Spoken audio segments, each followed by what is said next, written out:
As a professional rugby player with Leinster and Ireland, Shane Jennings is used to taking hits and rising to the challenge. And off the pitch, Shane has been by his mum Joan's side as she fights a personal battle, one that has impacted on all the family. There was a fair few tears from my side, from her side, but I think the most reassuring thing from my point of view was that you can offer your mother support or your father or any family member that's going through that kind of situation in their life, but you don't fully understand it, and that's the reality of it. So I think we were very reassured that she was dealing with professionals here and people who had been through a similar process. Joan first came in contact with ARC's Cancer Support Services in 2006 after her first cancer surgery. It was the best move I ever made in my life, was to walk through the doors of ARC. That was in Vincent's at that time. And I got all the support that I needed and to help me on the long journey.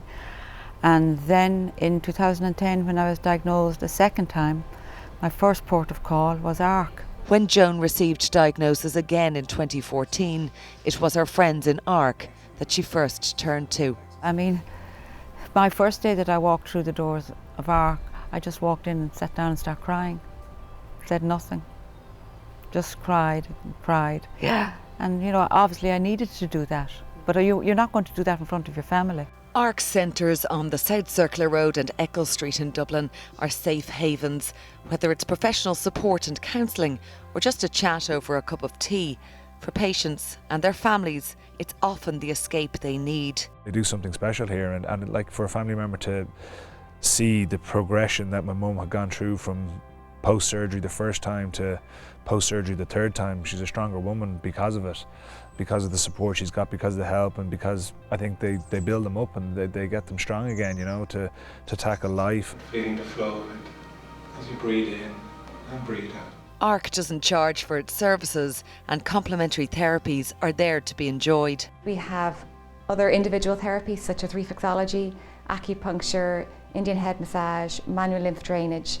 Then we would have group sessions, so we have stress management classes, yoga, qigong, mindfulness classes, relaxation classes, and all of these things are really there to help a person cope with the horrible reality of a cancer diagnosis.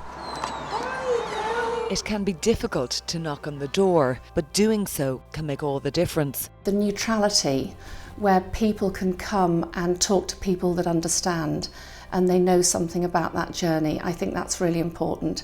And you know, in every cancer journey there will be fear, and I think sharing those fears is an important part of coping. How would you encourage people to come through ARC's doors?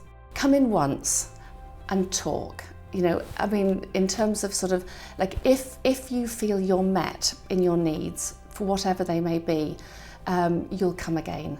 But the part where I feel that most people come and they stay. Shane says his mum's illness has made him consider his own health. You become much more aware of it and the importance of it, and thankfully the stigma with this kind of macho-ness with rugby and kind of just because you see us out getting kind of beat up every week or whatever, that guys are willing to talk and guys are mature enough to go to doctors or go to older players and if they're worried about something. And unfortunately it's becoming ever more common where there's young people getting affected by cancer, and the statistics are showing it here that there's a lot more younger people coming through the doors, unfortunately. So yeah, if it can help, and people being aware and obviously knowing that there's a service here and just being mature enough and not being afraid to actually talk to somebody about it, because you know, people are there to help.